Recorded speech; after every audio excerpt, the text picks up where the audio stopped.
안녕하십니까, 알림이 황희두입니다. 도대체 우리는 김건희 씨 엄프를 언제까지 봐야 될까요? 유력 매체들이 집중 보도하고 있다며 불필요한 보도를 쏟아내고 있는데요. 영국 의회 연설에서 선보인 영어 유머도 조명을 받았다, 이런 얘기를 하고 있지만 지금 나라가 벼랑 끝으로 가고 있는데 저게 도대체 무슨 보도의 가치가 있냐고요? 제가 괜히 이러는 겁니까? 이러니 민주당에선 김건희 특검이 해답이다, 이게 윤석열 대통령이 강조해온 공정과 상식 아니냐, 이렇게 비판하고 있는 겁니다. 이뿐만 아니라 지금 인류한 혁신위도 사실상 용도 폐기가 된 상황이죠. 지금 국힘 혁신위원 3명이 전격 사의를 표명하고 내부에선 아니라고 덮고 넘어가려 하고 난리도 아닌데요. 결국 문제의 본질은 국민의힘이 혁신을 할 생각이 전혀 없었다, 이겁니다. 그래서 동력을 잃은 국힘 혁신위가 조기 해체하는 안까지 부상되고 있는데요. 당연히 김기현 지도부도 타격을 받을 수밖에 없는 겁니다. 김기현 대표는 모르쇠하고 있는 게 현실이고요. 오죽하면 국민의힘 내부에서도 김기현 대표가 진작 내려놨어야 된다, 이런 얘기까지 나오고 있죠. 하지만 김기현 대표는 오히려 체제 공고화에 힘쓰는 모습을 보이고 있고요. 심지어 지금 김석기 의원이 신임 최고위원으로 들어갔습니다. 참고로 김석기 의원은 용산 참사의 책임자인데요. 결국 쫓겨나다시피 물러난 김재원 전 최고위원 뒤를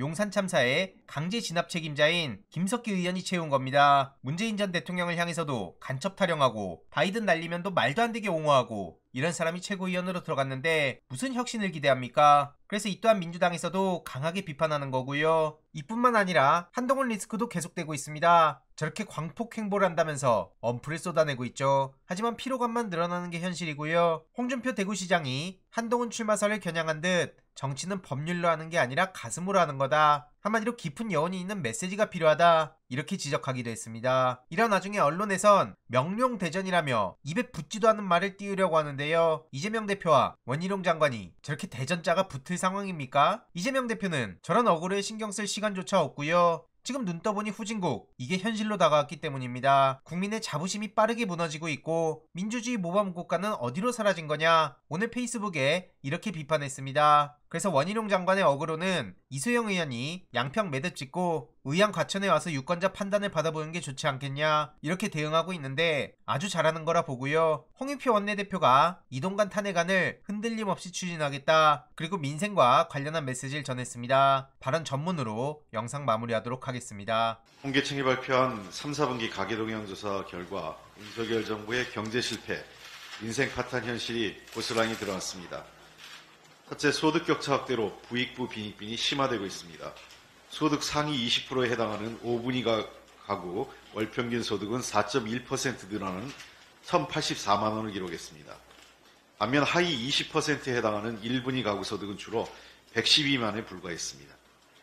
저소득층 소득은 2018년 이후 처음으로 2분기 연속 감소했고 1분위와 5분위 가구의 월평균 소득 격차는 10배에 달했습니다.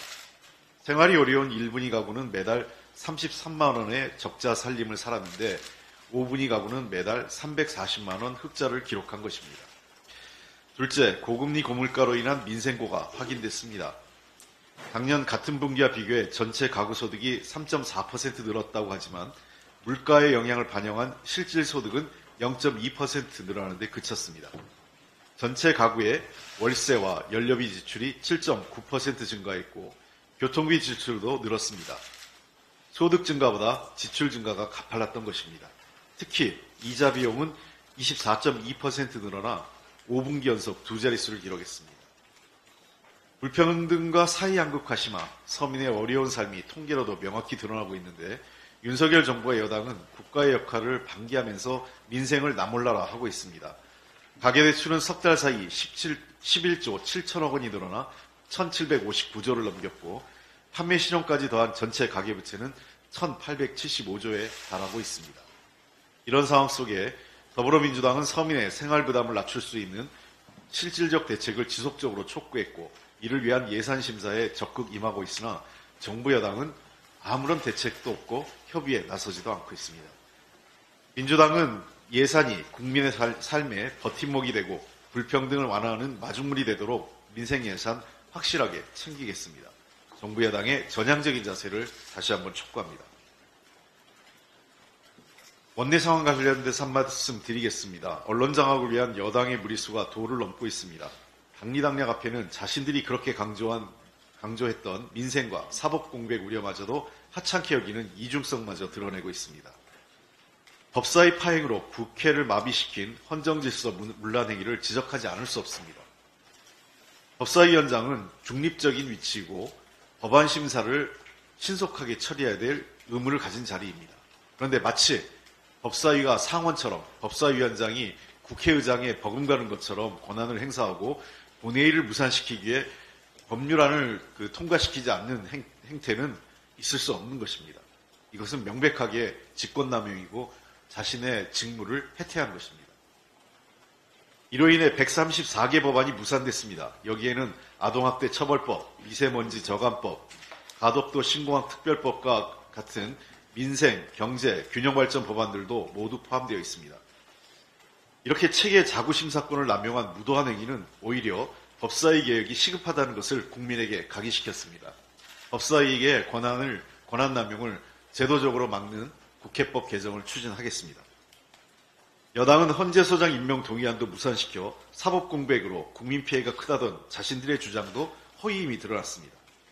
탄핵안 처리가 가능하지도 않았던 날에도 이동관 지키기에만 몰두하며 민생도 국정도 포기한 여당의 무책임함에 국민은 혀를 내두르고 있습니다.